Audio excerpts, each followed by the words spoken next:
বাবা মা বড় আদর করে সোহাগ করে সন্তানকে বড় করে। সন্তান জন্মের পর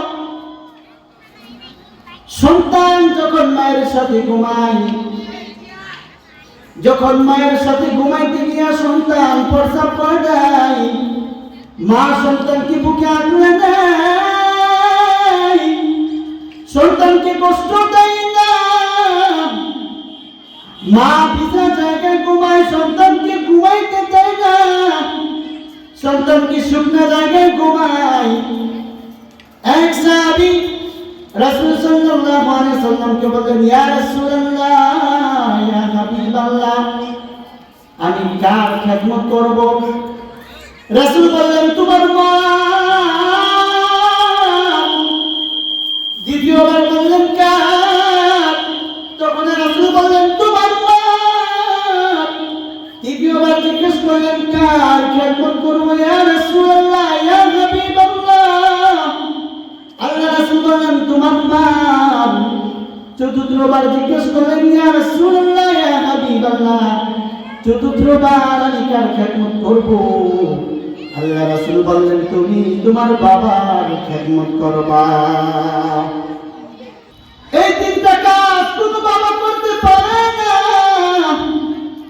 এই জন্য মার সম্মান তো বেশি। তাই বলে কি বাবার সম্মান নাই? বাবার সম্মান আছে। আল্লাহ রাসূল বলেন, রিদাল রাব্বি ফি রিদাল ওয়ালিদাইন ওয়া সাখাতুর রাব্বি ফি সাখাতিল ওয়ালিদাইন।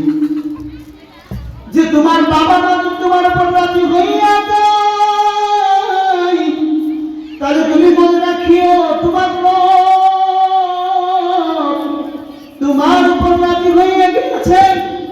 আর যখন তুমি দেখবা তোমার বাবা মা তোমার উপর নারাজ হয়ে যায়, তখন তুমি ভেবে নিও তোমার রব তোমার উপর সন্তুষ্ট হইয়া গেছে।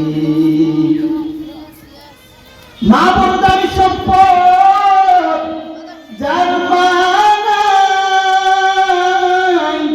সে জানে মা কত দামি সম্পদ। মা যখন সন্তানের জন্য দোয়া করে, আল্লাহ ফেরা দেয় না। মুসলিম শরীফে হাদিস বর্ণনা হয়েছে, আল্লাহর একজন বড় ওলি ছিলেন, নাম তার ছিল জুরাইজ। এত বড় আল্লাহ আবেদ ছিলেন, আল্লাহ ওলি ছিলেন। নীরবে নির্জনে আল্লাহকে একাকী ডাকতেন, জনসম্মুখে কখনো আসতেন না, একাকী আল্লাহকে ডাকতেন। হে আল্লাহর বান্দাকে একদিন তার মা দরজায় গিয়ে বলে, জুরাইজ। কিন্তু আল্লাহর নামাজে দাঁড়িয়েছিল, মা তাকে সাড়া দিতে পারে না। মা দরজা থেকে ফিরে যায়। দ্বিতীয়বার আবার আরেকদিন মা এসে ডাকে, জুরাইজ। তখন